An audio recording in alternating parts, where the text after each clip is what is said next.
अस्सलामुअलैकुम दोस्तों। Pakistan cricket team के साबिक फास्ट बॉलर और चीफ सेलेक्टर साबिक साबिक senior team manager Wahab Riaz ने अपना ओहदा छोड़ने के बाद यानी कि पाकिस्तान क्रिकेट से दूर होने के बाद जो है वो क्रिकेट पे बात की है और अपना जो उनका एक्सपीरियंस था उस पे बात की है और बड़ी खुल के बात की है। और उसमें उन्होंने बताया है कि क्या मामला थे, बीच में क्या हुआ, किसको फ़ोन किया, वो सारा कुछ मामले उन्होंने बात की। मैं काफ़ी ज़्यादा पॉइंट्स हैं, लेकिन मैं आपको 2 पार्ट्स में जो है वो बताऊँगा। पहले पार्ट में मैं आपको जो इम्पोर्टेंट 3-4 पॉइंट्स हैं, 3 पॉइंट्स वो बताऊँगा, उसके बाद दूसरे पार्ट में मैं आपको जो मज़ीद 3 इम्पोर्टेंट पॉइंट है वो बताऊँगा। मुझे जो लगा सारी उनकी बात सुन के वहाब रियाज ने जो सारा जो मामला था स्पेशली एनओसी के हवाले से, फिर उन्होंने पाकिस्तान क्रिकेट बोर्ड में कौन जिम्मेदार है उसका बताया। फिर उन्होंने कुछ सिलेक्शन के हवाले से बताया कि उनका कितना इनपुट था, उस बारे में सारा बताया। लेकिन उससे पहले एक बात कि ये वही वहाब रियाज हैं जो नवंबर 2023 में पाकिस्तान क्रिकेट टीम के चीफ सिलेक्टर लगे। उसके बाद ये सिलेक्शन कमेटी में आए, T20 वर्ल्ड कप में as a senior team manager आए। ये 3 ओहदे और बड़े ओहदे बताने का मकसद ये है कि ये सारी बातें उनको तब याद आई जब वो पाकिस्तान क्रिकेट से दूर हो गए। ये इनका मसला नहीं है, ये पाकिस्तान का अलमिया है। जब तक आप एक चीज में रहते हैं आपको सब चीजें ओके नजर आती हैं, जैसे ही बाहर आते हैं आपको वो चीज दुनिया की सबसे बुरी चीज नजर लगती है। ये वही वहाब रियाज हैं जो चेयरमैन पीसीबी, मौजूदा चेयरमैन पीसीबी मोहसिन नकवी के बड़े क्लोज समझे जाते हैं। अब आप सोच रहे होंगे यार ये तो है ही नहीं, लेकिन अभी भी मोहसिन नकवी साहब के ये वहाब रियाज क्लोज हैं क्योंकि कोचिंग का लेवल, ये जो है कोचिंग का एक कोर्स वो भी कर रहे हैं, तो वो पीसीबी का ही कोचिंग कोर्स होता है। याद होगा मोहसिन नकवी साहब जब निगरान वजीर आला थे तो ये मिनिस्टर भी थे, तो काफी क्लोज समझे जाते थे। अब मार्केट में आए हैं और इन्होंने अपना जो टेन्योर था तकरीबन 1 साल के करीब करीब का, उसमें क्या कुछ हुआ वो उन्होंने बताया। तो सबसे पहले मैं बात शुरू करता हूँ। सबसे मशहूर एक वाकया शुरू हुआ था T20 वर्ल्ड कप में, इससे पहले उसामा मीर का, जिसमें मुतजाद जो है वो बयानात सामने आए, मीडिया पे रिपोर्ट हुए कि उसामा मीर को एनओसी के हवाले से जो सारा मामला था वो वहाब रियाज ने खुल के बताया। वो क्या था वो मैं आपको बताता हूँ। उसामा मीर के हवाले से वहाब रियाज ने कहा सोशल मीडिया पे कि जो है उस सारे मामले पे सिर्फ वो अकेले को कसूरवार ठहराया गया। मतलब उन्होंने कहा कि मैं इस सारे मामले पे अकेला कसूरवार नहीं था, सारी गालियां सारा बुरा भला जो मुझे कहा गया ये सिर्फ मैं डिजर्व नहीं करता था। उन्होंने इसका मुर्दे इल्जाम ठहराया उस्मान वाला, director international Pakistan cricket board के, उनको मुर्दे इल्जाम ठहराया और कहा कि जो पाकिस्तान के प्लेयर्स हैं वो उस्मान वाला डायरेक्टर इंटरनेशनल जो हैं उससे इंटरेक्शन नहीं कर पाते, 3-3 4-4 दिन गुजर जाते हैं वो रिप्लाई नहीं करते। अच्छा, इस चीज का आपको याद होगा पिछले दिनों फखर जमान कनेक्शन कैंप लगा था पीसी होटल में। वहां पे फखर जमान ने भी कहा था कि मुझे एनओसी के लिए मुझे कोई रिप्लाई नहीं देता या जो भी मामला था मुझे वो नहीं देता। इधर अब वहाब रियाज ने भी कह दिया है कि उस्मान वाला जो है वो क्रिकेटर्स के मैसेजेस का रिप्लाई नहीं करते, उनकी फोन कॉल अटेंड नहीं करते। अब उसामा मीर वाला क्या मामला है वो मैं आपको जो है वो बताता हूँ।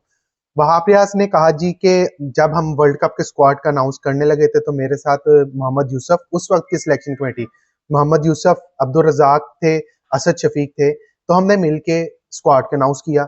स्क्वाड अनाउंस किया तो हमें लगा उसामा मीर बेशक अच्छा खेल रहे थे, लेकिन उसामा मीर पाकिस्तान की स्क्वाड का जो वर्ल्ड कप में जा रहे हैं उसका हिस्सा नहीं बन सकते क्योंकि शदाब खान अच्छा परफॉर्म कर रहे थे। तो ये एक मुश्तरका जो है वो मामला था। इसमें सिर्फ वहाब रियाज के, जो वहाब रियाज के बकौल बता रहा हूँ, वहाब रियाज का अकेले का फैसला नहीं था। इसमें मोहम्मद यूसुफ थे, इसमें अब्दुल रजाक थे और इसमें असद शफीक थे। इन चारों ने मिलके फैसला किया कि उसामा मीर को ड्रॉप कर देते हैं क्योंकि शदाब खान जो है वो परफॉर्म कर रहे हैं, उनको लेके जाते हैं।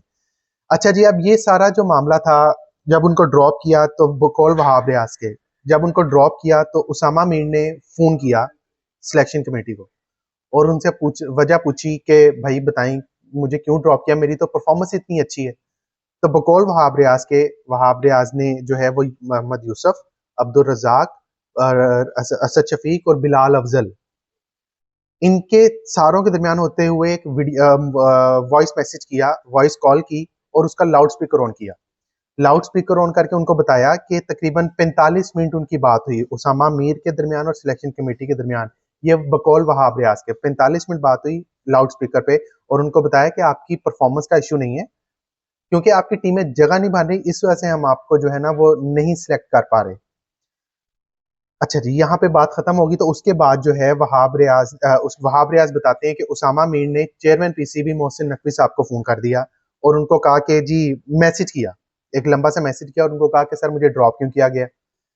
अब उस पे जो है सारा मामला, मोहसिन नकवी साहब ने इनको फोन किया, वो बीच में उस्मान वाला साहब आ गए। उस्मान वाला साहब ने जो है वो उनको कहा कि आपने, उससे पहले जो है उसामा मीर इंग्लैंड चले गए थे, इंग्लैंड चले गए थे विटालिटी T20 ब्लास्ट के लिए, और उनको कहा कि मुझे एनओसी दे दें। विटालिटी T20 ब्लास्ट में गए, वहां पे जाके वहाब रियाज को फोन किया, काफी ज्यादा फोन किए। पहले वहाब रियाज सोए हुए थे, उन्होंने फोन पिक नहीं किया। फिर जब उन्होंने फोन पिक किया तो उसामा मीर ने कहा मैं इंग्लैंड में आ गया हूँ, तो मेरा फोन नहीं पिक कर रहे, ना उस्मान वाला साहब पिक कर रहे हैं, ना सलमान नसीर साहब पिक कर रहे हैं, तो प्लीज वहाब भाई कुछ करें।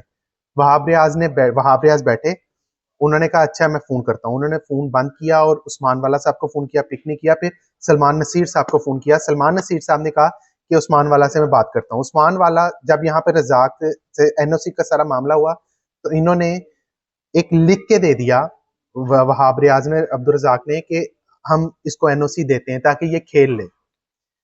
अब उस वहाब रियाज के बकौल उस्मान वाला साहब ने एनओसी रोक लिया। जब हमने अब्दुल वहाब रियाज ने, अब्दुल रजाक ने लिख के दिया, तो उस्मान वाला साहब ने इनसे रब्ता किया, यानी कि वहाब और अब्दुल रजाक से, कि भाई वो 2 लीगें खेल चुका है, वो सेंटर कॉन्ट्रैक्टेड प्लेयर है, इसलिए उसको हम लीग के लिए एनओसी नहीं दे सकते। तो आप अगर कोई इस तरह का है, मतलब वहाब रियाज के बकौल उन्होंने कहा कि वो एक अच्छा प्लेयर है, खेल रहा है, तो वो लड़का खेलता रहेगा, तो आप उसको कोई स्पेशल परमिशन दे दें। उसके जवाब में उस्मान वाला साहब ने कहा कि आप ना एक स्पेशल एप्लीकेशन लिख दें, स्पेशल एप्लीकेशन लिख दें या ईमेल कर दें, हम उस पर परसू कर लेते हैं। अब्दुल रजाक ने और वहाब रियाज ने दोनों ने मिलकर जो है वो एक एप्लीकेशन लिख दी कि इसको स्पेशल ग्रांट दे दें, इसको एनओसी दे दें। उस्मान वाला साहब ने वो अपने पास रखी। अच्छा, इस दौरान वहाब रियाज के बताते हैं, कहता है ये सारा मामला हो रहा था, तो उसामा मीर ने 5-6 जर्नलिस्ट को मैसेज कर दिया कि मेरे साथ ये हो रहा है, और सारा इल्जाम जो है मेरे पे डाल दिया, यानी कि वहाब रियाज पे, कि वहाब भाई जो है वो एनओसी नहीं दे रहे। तो उस सारे मामले पे वहाब रियाज गंदा हो गया। अब वहाब रियाज कहते हैं कि ये सारा मामला उस्मान वाला का है। एक असूलन भी यही बनता है कि जो एनओसी है वो डायरेक्टर इंटरनेशनल ही देता है, पाकिस्तान क्रिकेट बोर्ड का डायरेक्टर इंटरनेशनल ही देता है। उस्मान वाला साहब के जो है वो पहले भी उनके बारे में ये बताया जाता है कि वो क्रिकेटर्स के साथ जरा इंटरेक्शन कम रखते हैं, हालांकि उनको क्रिकेटर्स के साथ इंटरेक्शन ज्यादा रखना चाहिए, लेकिन वो कम रखते हैं। ये उनके बारे में मशहूर है क्रिकेट बोर्ड में। आप जो उनको कवर करता है क्रिकेट बोर्ड को, सब जानते हैं इस मामले में। तो वहाब रियाज ने एनओसी, फिर मोहसिन नकवी साहब को कहा, मोहसिन नकवी साहब ने फोन किया इनको, जब मीडिया पे खबर चली, मोहसिन नकवी साहब ने वहाब रियाज को फोन किया, वहाब रियाज को कहा कि तुम एनओसी क्यों नहीं दे रहे। तो वहाब रियाज के बकौल उन्होंने नकवी साहब को समझाया कि सर ऐसे होते हैं मामला, ऐसे होते हैं, ये एनओसी का जो मामला है ये डायरेक्टर इंटरनेशनल देखता है। तो मोहसिन नकवी साहब ने आगे से वहाब रियाज को कहा कि ये जो सारा मामला है एनओसी वाला, ये हम डायरेक्टर इंटरनेशनल को दे रहे हैं। तो उस पर वहाब रियाज ने कहा सर ये मामला पहले ही उनके पास होता है, हमारे पास नहीं होता। तो ये पॉइंट पहला था वहाब रियाज का, जो वो मार्केट में आए हैं, कि उन्होंने जो है वो सारा एनओसी वाला मामला जो था वो उस्मान वाला के, कहा कि उस्मान वाला जो है इसके जिम्मेदार है। अब दूसरा पॉइंट जो आया वो मार्केट में खुल के, वो है इमाद वसीम और मोहम्मद आमिर की शमूलियत। एक इंपॉर्टेंट पॉइंट था, अभी तक लोगों के माइंड में है कि इमाद वसीम और मोहम्मद आमिर किस बेस पे पाकिस्तान टीम में आए थे। क्या वो सिर्फ वर्ल्ड कप खेलने आए थे, वर्ल्ड कप 2024 जो कि यूएसए में हुआ था, क्यों आए, उनकी परफॉर्मेंस भी अच्छी अच्छी नहीं थी। उस पर जो है वहाब रियाज ने खुल के बात की। उन्होंने बताया जी कि इमाद वसीम उस वक्त पीएसएल अच्छा खेल रहा था, आमिर जो है वो आईएल T20 अच्छा खेल रहा था, तो दोनों लड़के अच्छा खेल रहे थे। शाहीन अफरीदी से उनकी बात हुई वहाब रियाज की, तो शाहीन अफरीदी ने कहा कि इमाद को टीम में वापस ले आए, क्योंकि हमारे पास कोई लेफ्ट आर्म स्पिनर नहीं है। शाहीन अफरीदी ने, उस वक्त शाहीन अफरीदी कप्तान थे, शाहीन अफरीदी ने कहा जी लेफ्ट आर्म स्पिनर वापस ले आए, क्योंकि मोहम्मद नवाज अच्छा परफॉर्म नहीं कर रहे, तो इसको वापस ले आए। उस पे जो है उस्मान वाला साहब ने खुद चेयरमैन पीसीबी को फोन किया और उसको कहा जी मीटिंग हुई एक, और उस पे कहा जी कि इमाद वसीम, एक लड़का है इमाद वसीम, वो रिटायरमेंट ले चुका है, लेकिन हमें उसकी जरूरत है, और मसला ये आ रहा है कि उसकी, यानी कि इमाद वसीम की वहाब रियाज के साथ नहीं बनती, इमाद वसीम की जो चेयरमैन सिलेक्शन कमेटी है उसके साथ नहीं बनती, तो इसलिए कोई बीच वाला रास्ता निकालें। ये उस्मान वाला साहब जो है चेयरमैन पीसीबी मोहसिन नकवी को कह रहे हैं। उसके बाद जो है, यानी कि एक प्रिटेंड करवाया गया कि वहाब की वजह से जो है इमाद वसीम को बाहर रखा गया, ये बता रहे हैं वहाब रियाज। उसके बाद जी वहाब मोहसिन नकवी साहब ने दोनों को फोन किया, दोनों से मिले, उस्मान वाला भी जो है वो मोहम्मद आमिर से मिले और दोनों टीम में आ गए। अब वहाब रियाज के कहते हैं, वो कहते हैं कि ये सारे मामले पे वो अपनी फेस सेविंग करना चाह रहे थे। आमिर क्योंकि अच्छा परफॉर्म कर रहा था, उन्होंने कहा कि वर्ल्ड कप में आमिर ने परफॉर्म भी अच्छा किया, लेकिन इमाद हसीन के मामले पे उन्होंने बताया कि जो उस्मान वाला साहब है वो ज्यादा चीजें जो है वो मामले इसको ज्यादा परसू करना चाहते हैं, इस वजह से जो है वो सारा मामला मेरे पे आया। तो खुल के उन्होंने बात की। अच्छा, अब तीसरा पॉइंट उन्होंने कहा कि आजम खान के हवाले से पूछा कि आजम खान को टीम में क्यों सिलेक्ट किया।